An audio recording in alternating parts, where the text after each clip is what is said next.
Paul. Thank you, Dylan.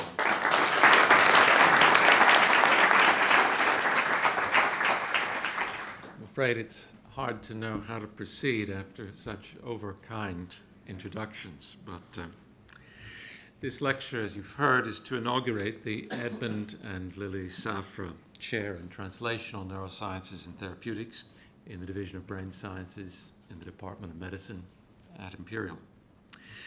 Mrs. Safra, Lord Saatchi, ladies and gentlemen, my wife Catherine, my daughter Emily, it's a great pleasure to have you here tonight to talk about brain health from a very personal perspective.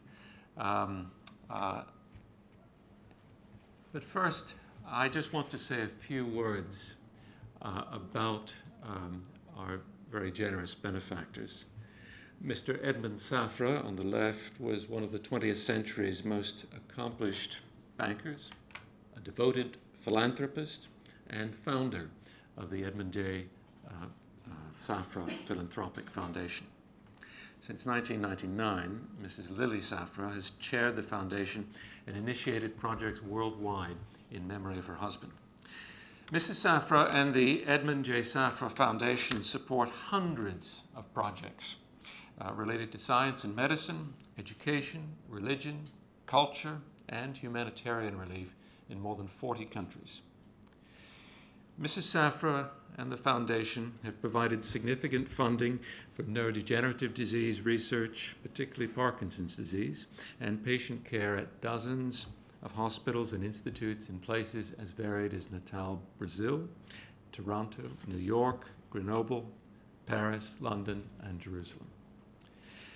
Very significant initiatives, I can't name them all, but very significant initiatives include the Edmond and Lily Safra International Institute for Neuroscience in Natal, Brazil, the Edmond and Lily Safra Center for Brain Sciences at the Hebrew University in Jerusalem, and research programs at UCL, King's College, University of Toronto, NYU, University of Lund, Hadassah Medical Center, the Centre Hospitalier Salpêtrière, and the University Joseph Fourier, as well as now, we are very honored, at Imperial College. Mrs. Lily Safra also, in a very busy schedule, is a member of the board for the Michael J. Fox Foundation for Parkinson's Research and the Foundation of the National Institutes of Health in the United States of America. Well, in this inaugural lecture, I want to tell you a story of how I came to be here in about 35 minutes or so, and something of what I think is really a grand vision of what we can do here at Imperial. This is it's been a very challenging lecture to prepare, and one of the most challenging, not only because I'm giving it for my wife and daughter, but because in trying to encapsulate my career, I've had to be very selective in order to present something like a coherent narrative and something about what I believe science is all about. One consequence of this, inevitably, is as I go through the lecture, it's going to make my scientific life appear as though it followed some sort of artfully designed plan. Nothing of the kind. My career has been highly fortunate, it's been exciting, it's been full of inspiring people and opportunities, but it never was really planned. Clinical science throughout has simply been a passion that I followed. So let me lead you through a few elements. And I thought I would start back and tell you a little bit about my childhood, because I think one of the first things I want to leave you with is it is very important to me to focus on training and people early in their career, but I think we need to even reach back. I think that the seeds of who I am were planted when I was very young, and I grew up in Illinois, mostly in the southern part of the state. It was actually a brutally poor area in many ways. It was where the glaciation ended eons ago, but that created really spectacular. We didn't have the Great Plains that created the wheat fields to the north, but it created spectacular out of doors with rocks that led me to be excited about geology and the out of doors from the earliest time. And there were huge open spaces. So being a child there was extraordinary because there was no worry about where one was going, about having to be watched or about city dangers. And it allowed me to explore the natural world in really deep ways. Animals and plants were all part of what I was doing as a school child. And in addition, we had the enormous benefit in this extraordinary space to be a child in having a major university. In the growth period of the 1960s and early 70s, Illinois invested in making one of its major universities in the middle of this place, which is what drew my family and my father there. But that created, alongside of all of this wonder out of doors, the ability to really see science and education at a very high level and to be excited about learning from an early stage.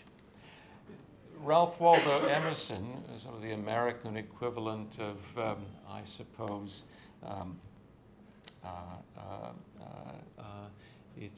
we quote him in America as one might quote Locke here, but I think he captured it well. Men love to wonder, and that is the seed of science, and that was sown when I was very young. I had very indulgent parents who were excited about helping me to educate myself and explore the world. School was easy, few demands, little structure, but that was perfect. So my first chemistry set at the age of 9 set me on the road to think about how chemistry could actually be used to help us change the way we treated patients. So my heroes, I remember distinctly from a book I was given about the same time, giants of medicine, were the chemists like Pasteur, who brought change. The house was full of, even though my father was not a scientist, he encouraged me always, and the house was always full of the science journals.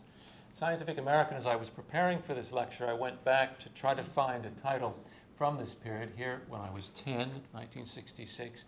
It was extraordinarily moving, actually, to search back and see those covers and recognize how much of them I remembered. So this is one, the enzyme lysozyme. The structure of lysozyme is an article by David Phillips. I remember to this day, little what I know, that within 10 years, when I was in Oxford, David Phillips, professor of biophysics, would be one of my teachers. So at the age of 18, rather unusually, I went from the Midwest to Oxford, a big culture change, not a small adjustment, to St. Edmond Hall, where I remain to this day as a fellow. And this college has very much become, for me as an adult, a home and part of my family, something I care about very much. The reason I care about it is because, although I must say it was an academic struggle moving from an American high school, which was rather freewheeling, to Oxford, and a rather more rigid system, expecting a great deal of its undergraduates, I may have struggled in some territories, but one of the things I could take advantage of, because I had this sense of wonder from a child, is all of the things that came along with an Oxford education. And one part of this was exploring all of the things that were on the side of chemistry. And one of the most inspiring figures for me was R.J.P. Williams in chemistry, who sat back and tried to help all of us see the world in a different way. And he hearkened back a book that has been hugely inspiring, and I keep coming back to as an imager these days, is Darcy Thompson's On Growth and Form. The idea that you could take the natural world, express it in mathematical terms, and understand the patterns on which nature was grown. So Oxford took that sense of wonder, gave it some rigor, and left me with the sense that I could actually make real science happen. Now, the introduction to actually making real science came, and what set me off on what has been an unbroken series of investigations since I was 21 was finding George Rada in the Department of Biochemistry in Oxford. George was a man, Sir Hans Krebs, his professor of biochemistry when he joined the department as a young lecturer, said, George, you'll never be a biochemist. George, for those of you who don't know him, went on to receive many accolades, including fellowship in the Royal Society. He was CEO of the Medical Research Council, and to this day remains one of the most influential figures in biomedicine now in Singapore. But George had developed in his lab, in a way that harkens to what we're doing here at Imperial, an interface with physical chemistry and Rex Richards, who had brought the technique of nuclear magnetic resonance to the United Kingdom in the late 50s and the early 60s. Nuclear magnetic resonance was a technique that had been confined to chemical analyses, particularly structures of small molecules in the physical chemistry lab.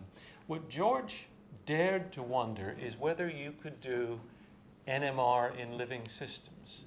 And at the time that I was finishing my chemistry degree as an undergraduate, the first and most extraordinarily exciting experiments were being conducted, where living tissue was being studied in specially configured systems. So Rex's lab had built an NMR system that had the flexibility to actually study living tissue from animals.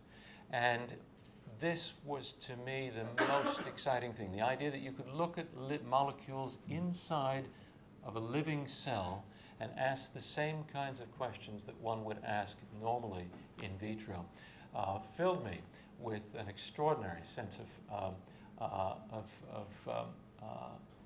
being able to move where no one had gone before. And under George's guidance, I learned how to become a highly quantitative, precise experimenter.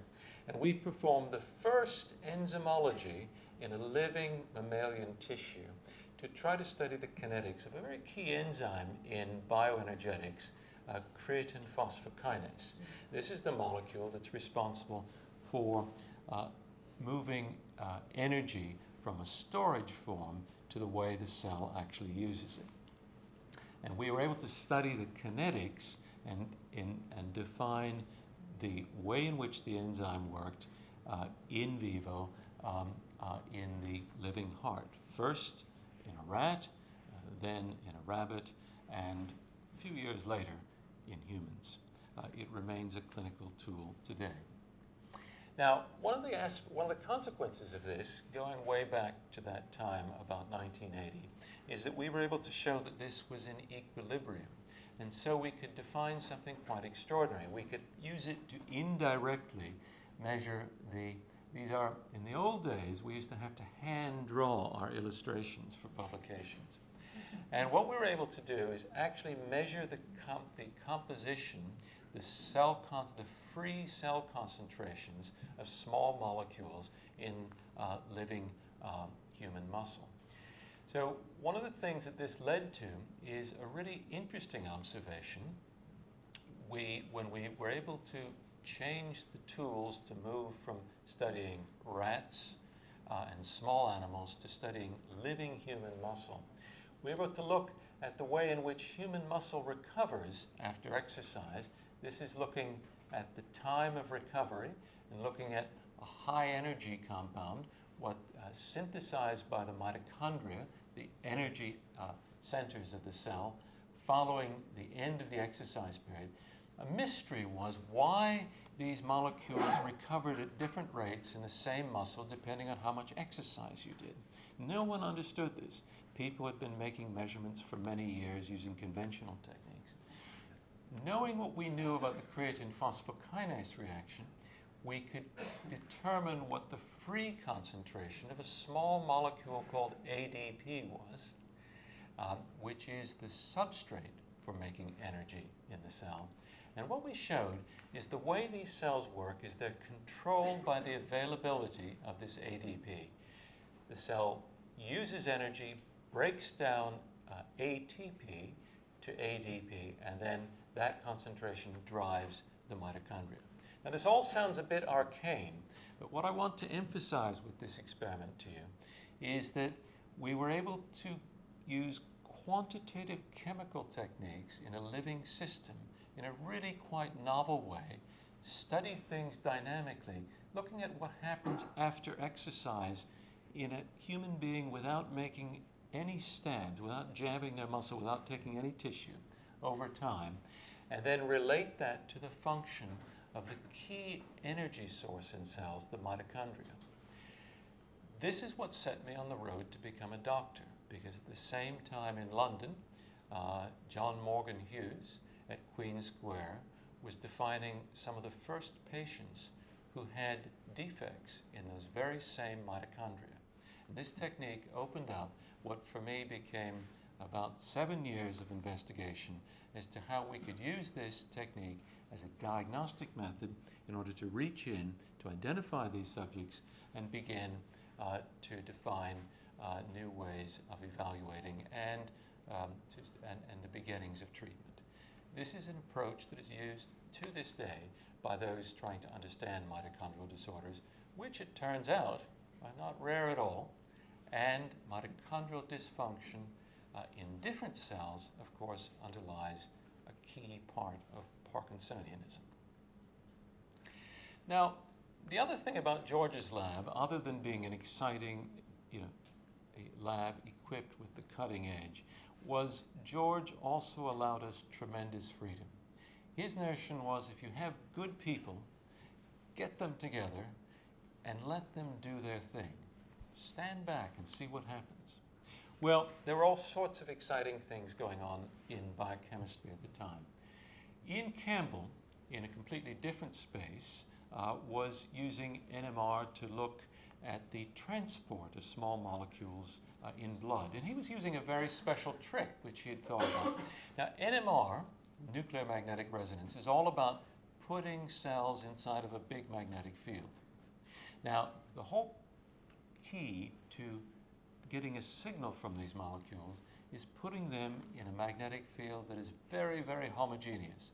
Homogeneous down to 1 part in 1/1,000,000th.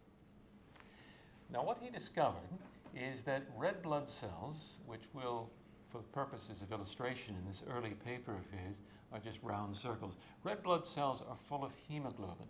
Hemoglobin is full of iron. Now, when hemoglobin moves from the oxygenated state to the deoxygenated state after it carries oxygen to our tissues, the hemoglobin iron moves from becoming diamagnetic to paramagnetic. In other words, it starts acting like a little magnet.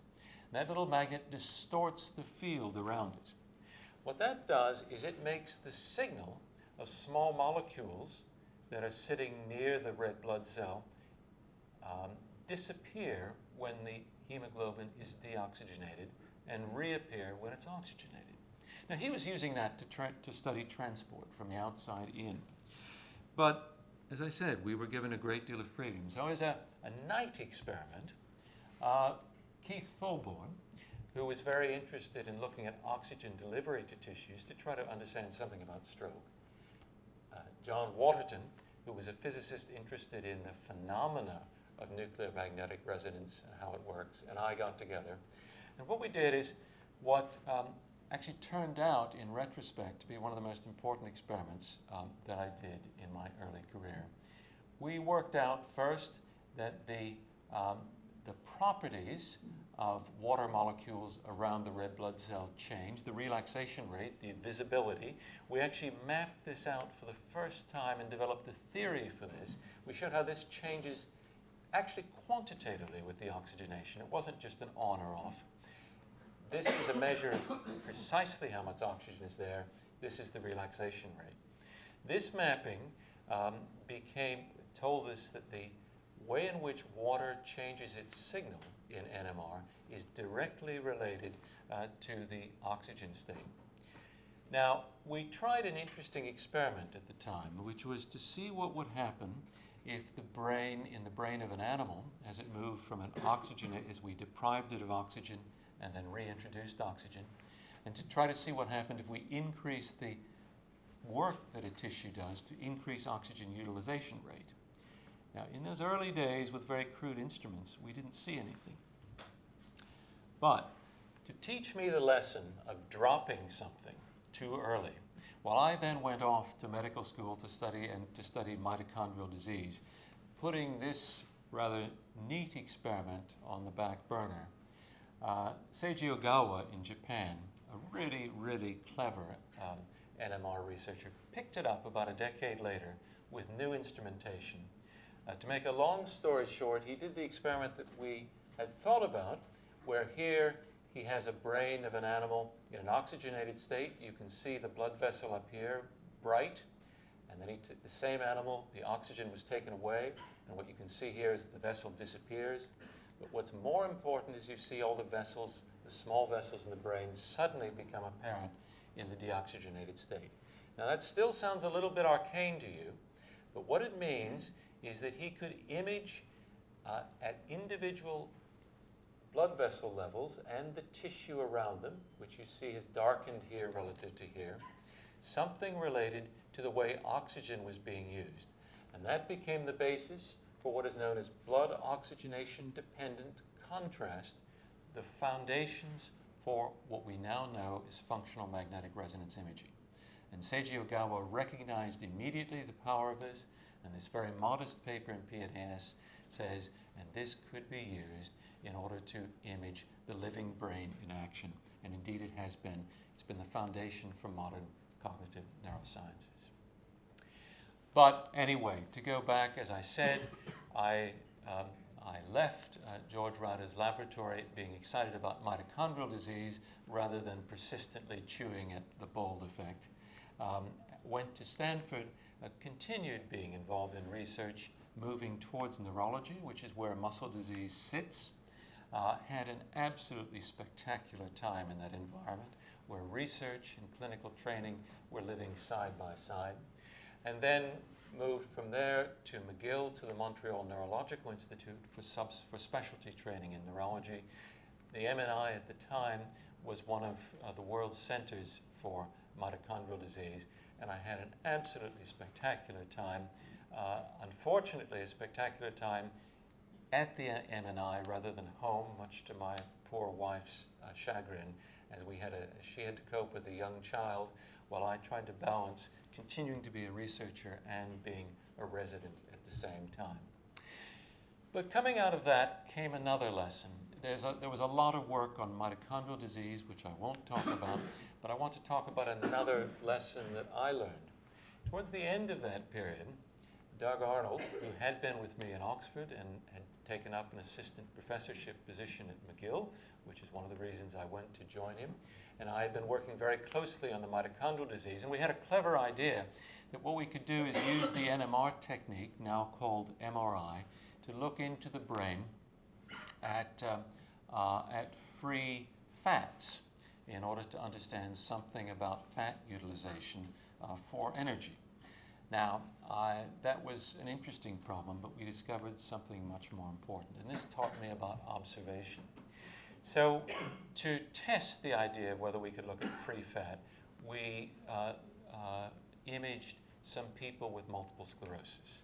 Now, multiple sclerosis is an inflammatory disease in which the inflammatory cells were thought to come in and primarily, it was believed, strip away the myelin coating of nerve cells. And myelin's made of lipids, fat, and so if one looks with the microscope in the brains of these people, we see the cells stuffed with free fat.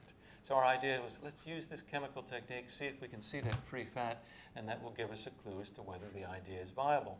So we did this experiment, which is an NMR spectrum, in which this is a plot of frequency, and each one of these peaks represents a different chemical compound.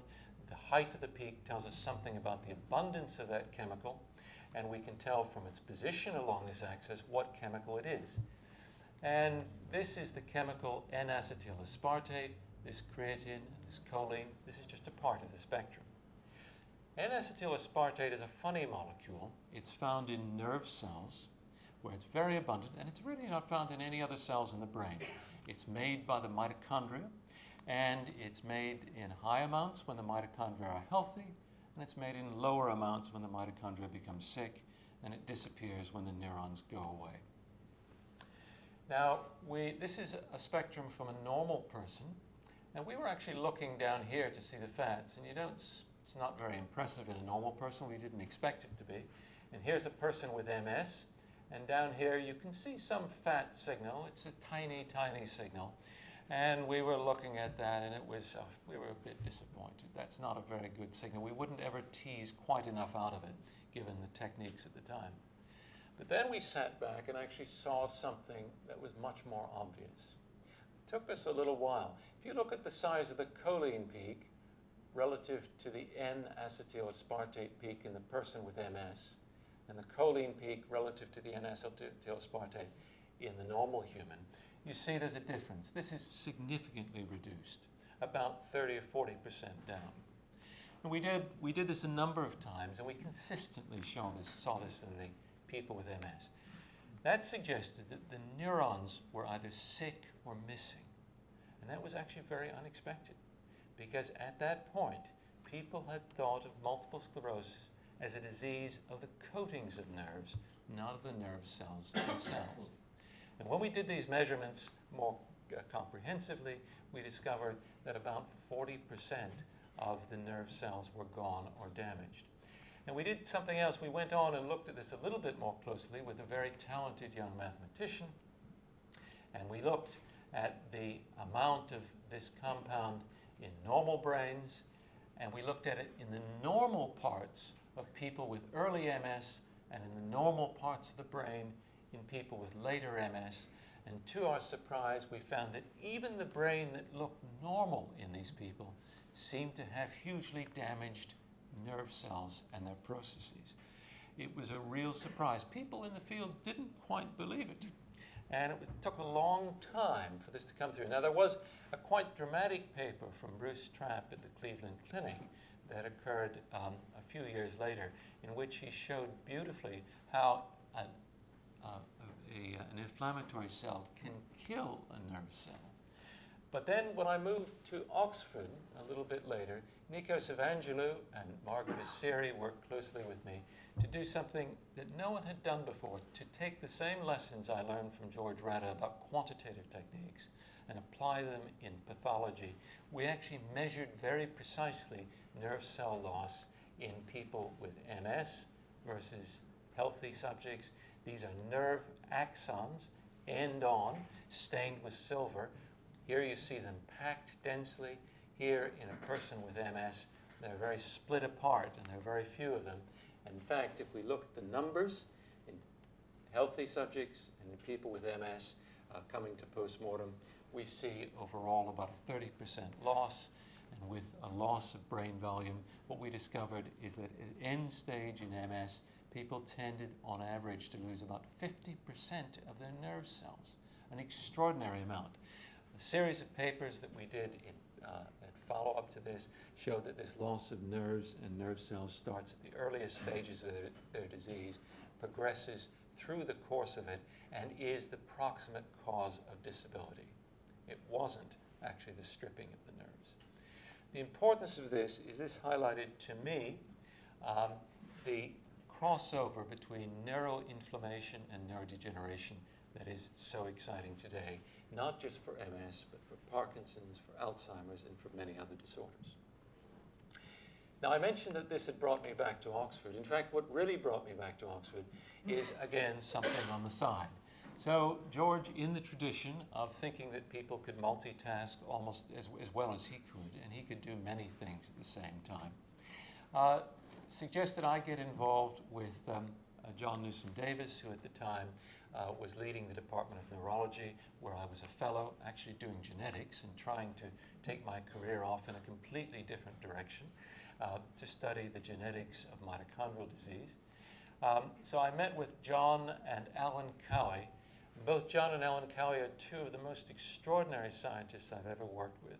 Both, sadly, now gone, epitomized for me the generosity of a good scientist, the focus on developing the next generation and sharing ideas, exclusive of what they might bring oneself. John, Alan, and George had the idea of taking this novel idea of blood oxygenation dependent level contrast, which Seiji Ogawa had recently developed from the kind of work that I described we had done, and turning it into a tool for cognitive neurosciences. And George said, well, Paul, you know something about this, so why don't you help them? And then John said, well, Paul, I know you really want to do mitochondrial disease, and we'll let you do some mitochondrial disease. You can work in our laboratories at the Institute of Molecular Medicine, do your genetics, but while you're doing that, I just want you to try to put together a program. And so with their strong support, I put together what actually became one of the most extraordinary decades of my life in building the Oxford Center for Functional Magnetic Resonance Imaging of the Brain, which in the space of that first decade moved from becoming a flat piece of land to one of the leading imaging centers in the world. And what has made me so proud is when I moved on, I left it in outstanding hands who are continuing to lead it to new heights. The UK really leads in this space in part due to the work of this laboratory. But it also brought me into first-hand contact with state-of-the-art tools for doing functional studies of the living brain, actually understanding how brain systems were working together. And this actually, and with this, I asked what was a key question for multiple sclerosis. Given that all of these axons and nerve cells are dying from the earliest stages in the disease, how is it that people who have MS stay functioning absolutely normally, or so they feel, and so they look, typically for a decade, when we can map loss of nerve cells all the time? Martin Lee, who was a very talented young doctor working in the lab, applied this very, very new technique to looking at the way the brain works in control of a simple hand movement, which the patients with MS could do just as well as we could. So this is a human brain. This is a brain from a healthy volunteer. And they're moving their right hand here in the left hemisphere over the region of the brain that controls hand movement. You see a very big bright spot. These neurons are very active. There's some controlling neurons that sit in the middle that help work to drive those, but there's almost nothing that's going on in the right hemisphere because the brain has a contralateral organization. When we looked at the people with MS, starting with the first, we looked over here in the left hemisphere. The first thing we saw is a very anemic looking activation relative to the right hemisphere. But the second thing is we saw a highly distributed activation. We kept seeing areas in the hemisphere ipsilateral on the same side to the hand being moved. And what we found is that the distribution of brain activity between the left hemisphere and the right hemisphere shifted in these people, very much more distributed than it was in healthy subjects. If we looked at the amount of their lesion burden, the amount of inflammatory activity that they had in their brain, from very low to very high, we found a very strong relationship between the position and the amount of activation in the two hemispheres. People with MS were coping with these lesions and the loss of neurons by involving more brain regions than healthy subjects did. But then in moving this on, we asked the question, well, are they really involving it? Is it really doing something? Or are these areas of brain just artifacts of having injured axons? Heidi Johansen-Berg, who is now is my first student to become a full professor in Oxford, and will be leading the FIMRIB Center, taking over from Irene Tracy, my former postdoc, in May of next year, did one of the most, really a seminal experiment in this area. And what she used with her background in cognitive neurosciences, she said, well, I can design a task, a reaction time task, which measures very precisely how the brain is sending signals to a muscle by putting a little cue on a screen, and you have to push a button as fast as you can. Small changes in the rate at which you push that button tell us about the number of signals that have to be passed between nerve cells in order to activate the hand muscles. And so you can get a lot of information about the way the brain was working. What we knew from this is that if we gave a complex task, even the normal brain starts to activate regions in the other hemisphere. And what she showed, though, which was most extraordinary, is that if she took a stimulating device, a transcranial magnetic stimulator, which disrupts nerve activity just for a few fractions of a second, put it over these areas that I showed you in the previous slide were recruited in patients after stroke or in patients with MS. What she showed is that in healthy subjects, if you applied the pulse and looked at the reaction time, there was very little change turning the pulse on as having it off. But in patients with either stroke or MS, there's a significant slowing. So it showed that if you interrupt this activity on the same side, you change the behavior. It really was functioning to make these patients maintain their performance. And we showed, moreover, that the extent to which these activities in the brain were active, the higher it was, the greater the change in reaction time. There's a final concept here that helped us understand what happens when how the brain helps people maintain behaviors by rewiring itself spontaneously as brain injury moves forward. And this was work done by Sarah Cater in the lab, who looked at what happens.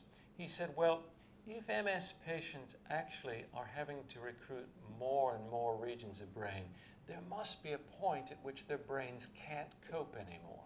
That must help us explain why performance fails. And in fact, what we see in people with MS is that as a task becomes more and more difficult, their ability to perform the task fails sooner than yours or mine. What he showed is that if you look in the brain at a healthy brain as a task, this was a thinking task, forcing people to increasingly tax short-term memory. This was an easy task. This is a very hard task. The brain regions for memory become progressively more activated in a healthy subject in a very straightforward fashion.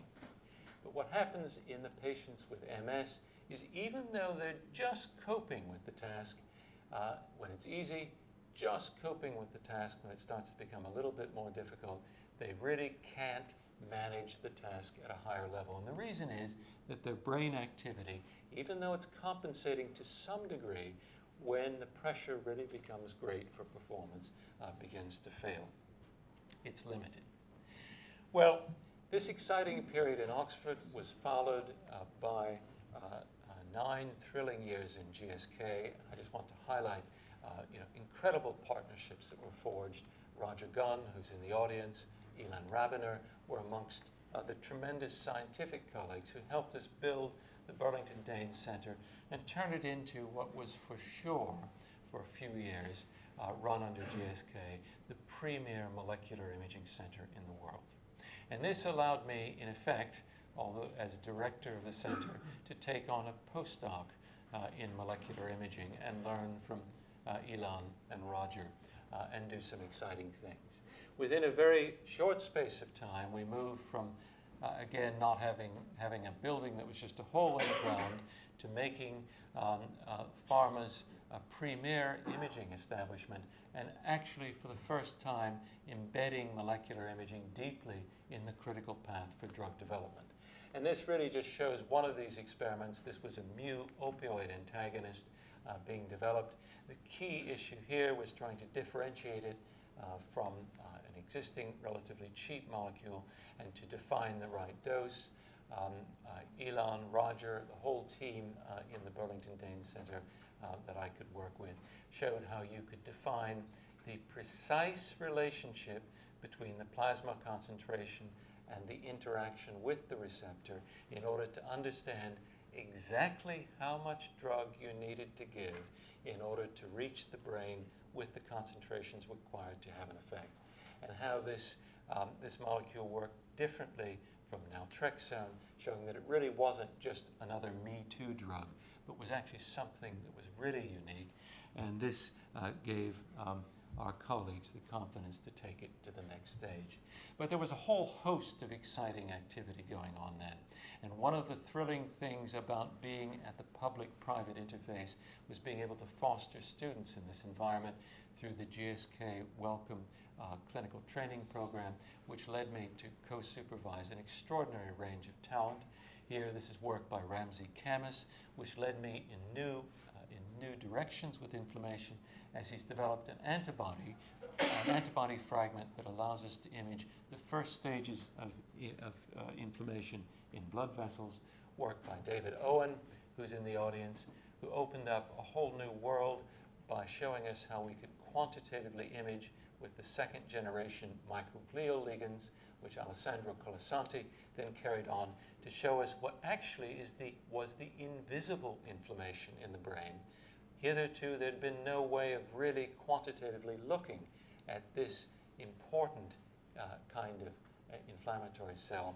It's helped us understand disability in new ways. And of course, it's not just limited to MS and neurodegeneration. Jaime Vera and Alan Winston and colleagues have carried this on to try to show us why people with HIV infection, even when their HIV load is controlled, develop cognitive impairments. This was hugely powerful, and I'm going to try to, but it actually also led to what for me was an intellectual crisis, because we showed for sure how we can use science, imaging science in particular, but other aspects of science, to answer key questions relevant to the development of drugs and moving from a target to a real drug out there in the market. We showed how we can answer all of these important questions, finding the dose, showing that there was engagement, identifying a pharmacodynamic activity. But what I realized is that this wasn't making a drug. And my last few years in GSK were exciting because they led me into the challenges of full drug development and helped me to appreciate that the real crisis in drug development, I think, can be solved early on. But what we've got to do is fundamentally change the model for how we answer the questions of who the drug is for, whether people will actually take it once it gets out there, why we're using a new drug relative to the old one, and how we can maximize its benefits within the clinical system. These are the big questions that we need to solve if we're to make the kinds of drugs that will change the course of late life disease. One of the hugely influential figures for me in GSK, and I just want to emphasize this because I want all of you to appreciate that companies can be rich intellectual environments too. Ralph Horowitz, previously chair of medicine at Yale, at Stanford, who came in and we had a fast and long friendship. Ralph taught me that actually identifying how to use a medicine and how to target it is not just about finding biomarkers. It's also about understanding the social and environmental context in which it's going to be used. And it's really helped me formulate what is still a less popular view of stratified medicine, but one in which I passionately believe, and actually I'm committed to delivering in the context of late life disease, in which we've got to integrate an understanding of individual biology and pharmacology with an understanding of who the patient is, what their clinical history is. Each one of us is different. Each one of us has had a different medical context in which the pharmacology is expressed. Each one of us is looking for something different from a medicine. We bring different attitudes that actually change how we are going to use medicines, how we're going to benefit from them. And of course, we're all working in different environments. If this is a virtuous cycle in that these factors drive the way in which we can interpret individual biology and pharmacology to make new drugs, as well as make the benefits of new drugs best available. How can we do this? Well, it's a daunting prospect, but I'm excited that we're on the edge of being able to really transform the way in which we can study this.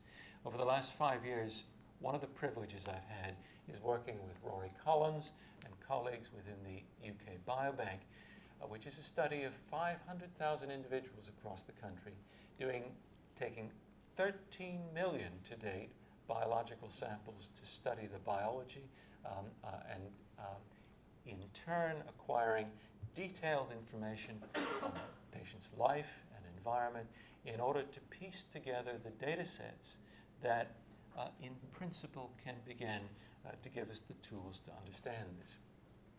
Imaging has found its way into this because it remains one of the most powerful tools for understanding the impact of disease on physiology. And over the last 2 years in Biobank, I've had the pleasure of leading the imaging working group, which has helped to create the world's first high-throughput imaging center just outside of Manchester in a pilot phase that was initiated earlier last year, in which we're moving towards imaging 100,000 people to create a database that will be open for all the world, along with all of this other information, in order to interpret the impact of medical history, environment, lifestyle on late life disease. The experiments of the future are going to be driven by clouds of computers rather than by test tubes. And this is hugely exciting. We're adding to this over the next few years: brain, heart, body, carotid, and bone studies. The key to this is going to be integrating data in new and powerful ways.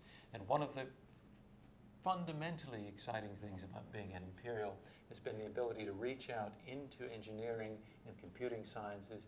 One of my excellent collaborations from the very start has been with Yiki Guo, who's leading the new Data Science Institute, which is giving us the petabytes of computing resource in order to link them with the kinds of advanced algorithms that are needed to mine these huge data sets.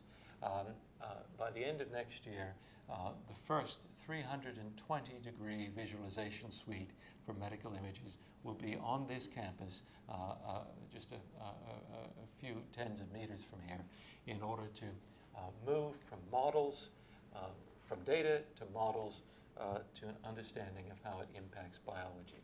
One of our first targets is going to be going back to my favorite problem, neurodegeneration and neuroinflammation in MS.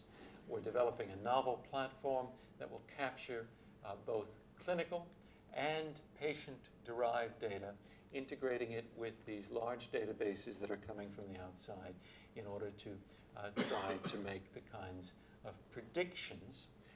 This is a crude predictive model for outcomes in stroke. We think this can be made very sophisticated to help physicians understand how to target medicines and management of patients, help people with the disease understand what is driving their risk and how they can best manage it themselves, and help health systems predict how to cope with it. Now, for late life disease, I want to close. The world is getting ever more exciting. Imperial is not an island. Imperial is very much committed to becoming part of what I think is going to be a new ecosystem for science. John Gallagher, who's in the audience tonight, is helping to lead integration of 22 cohorts, of which UK Biobank is just one, to create an integrated dementia resource across the country. More than 2 million people are involved in contributing data from their own lives into this. And again, one of the great privileges for me has been to help coordinate funding for and creation of a network of imaging centers at state-of-the-art, taking my second postdoc in being a molecular imager and combining it with my first love, which is MRI, in order to understand neurodegenerative diseases by creating a network of uniquely well facilitated centers across the country.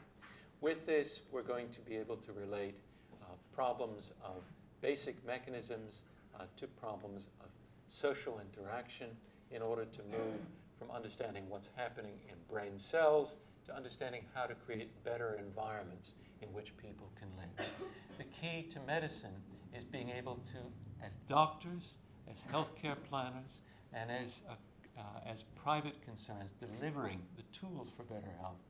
The key lies in linking what we do in our environment and what people are motivated to do in their lives with our understanding of how to use medicines and drugs.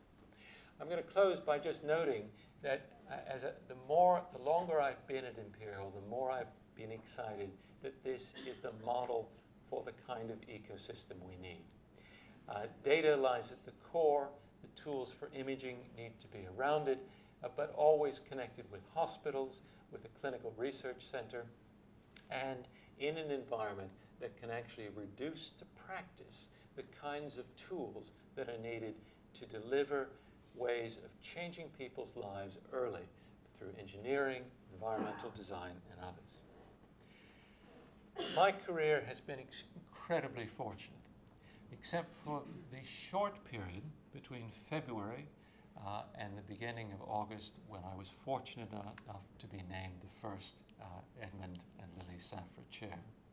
I have been funded by major funders always in my academic career, from National Science Foundation as a postgraduate student, the Folks Foundation to get me started in medicine, Stanford Medical Alumni Program to keep me as a researcher active in medicine while I was training, the Canadian Institutes of Health Research to give me the freedom to move from being a resident to a full professor, and the Medical Research Council from the time that I came here in 1995 until 2008 as a clinical reader and professor. These donations, this personal support is absolutely critical. And so in gratitude, let me close again thanking Mrs. Lily Safra and the Edmond J. Safra Foundation for their support for the Safra Chair, for the Edmond J. Safra Chair in Neuropsychopharmacology, which David Nutt has held, and for the new Edmond and Lily Safra Neuroscience Scholars Program, which will be initiated with the new year in 2015. Thank you, Mrs. Safra, and please convey my thanks to the Foundation. And thanks to all of you for so patiently listening to this small narrative.